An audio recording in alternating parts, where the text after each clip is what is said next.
बार अक्ल और मुकद्दर की आपस में तकरार हो गई। अक्ल ने कहा मैं ताकतवर हूँ, मुकद्दर ने कहा मैं तुमसे भी जबरदस्त हूँ। आखिर उन्होंने आपस में फैसला किया कि किसी आदमी के जरिए अपना जोर आजमाते हैं। खुद ब खुद पता चल जाएगा कि कौन ताकतवर है।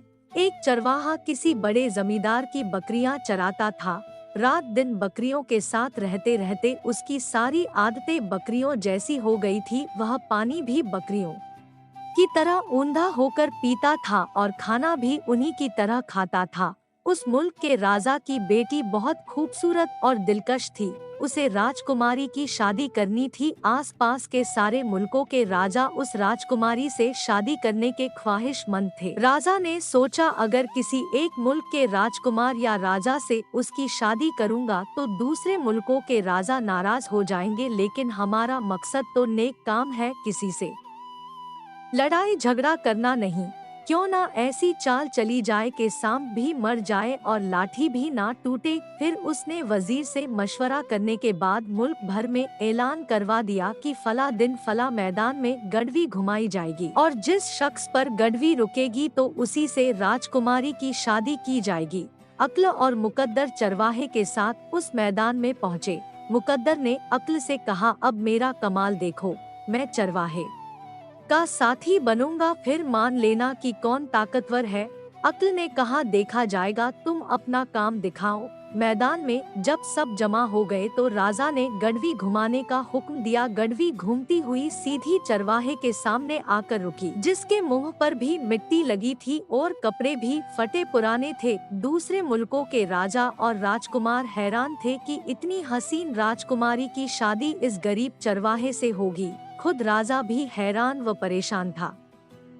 आखिर उसने फैसला किया कि गड़वी दोबारा घुमाई जाए। गड़वी दोबारा घुमाई गई और ऊपर वाले की कुदरत से वह फिर चरवाहे के सामने आकर रुकी। राजा ने मुकद्दर का फैसला समझकर उसे अपना दामाद कबूल कर लिया। चरवाहे को नहलाने धुलाने के बाद उसे बेहतरीन कपड़े पहनाए गए और बना संवार के उसे राजा के पास लाया गया और राजा ने अपनी बेटी की शादी उससे कर दी। शादी के बाद चरवाहे को खाना मिला जो उसने अपनी आदत के मुताबिक बकरियों की तरह ऊंधा होकर खाया। सभी लोग उसे हैरान होकर देखते रहे।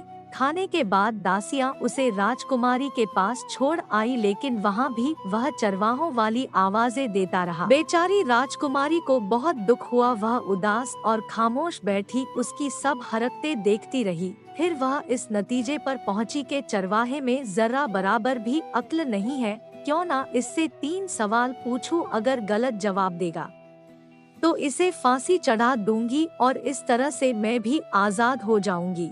यह सोचकर उस राजकुमारी ने चरवाहे से कहा मैं तुमसे 3 सवाल पूछती हूँ, अगर तुमने सही जवाब दिए तो ठीक, वरना तुम्हें फांसी की सजा मिलेगी। चरवाहे ने बिना सोचे समझे राजकुमारी की शर्त कबूल कर ली। राजकुमारी ने पूछा बताओ पेट किसका अच्छा है, पानी किसका अच्छा है और फूल कौन सा अच्छा है।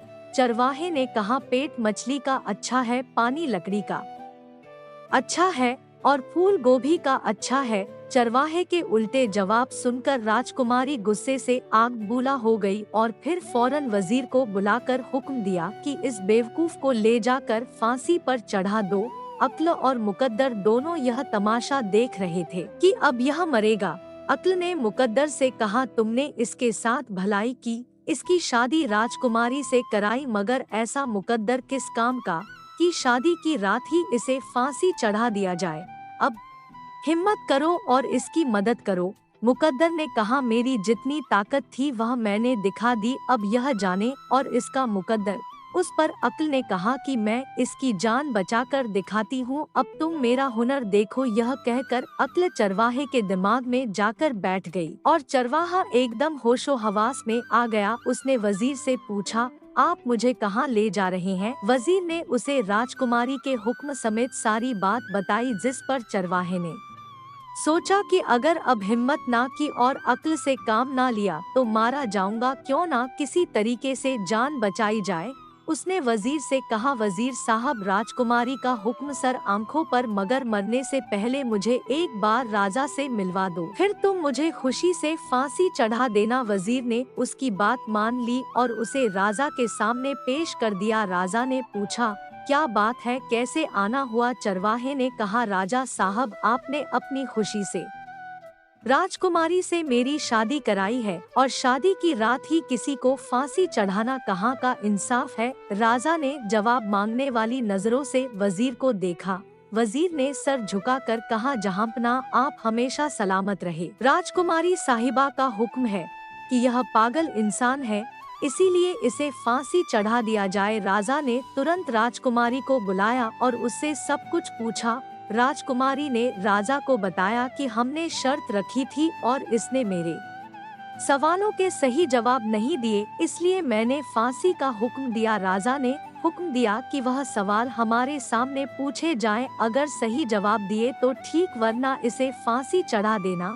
राजकुमारी ने पहला सवाल किया, पेट किसका अच्छा है? चरवाहे ने कहा, पेट धरती का अच्छा है, जिसमें सब कुछ समा जाता है। राजकुमारी ने दूसरा सवाल किया, पानी किसका अच्छा है? चरवाहे ने कहा, पानी बारिश का अच्छा है, जिससे इस दुनिया में जितने भी प्राणी हैं सबको फायदा पहुंचता है।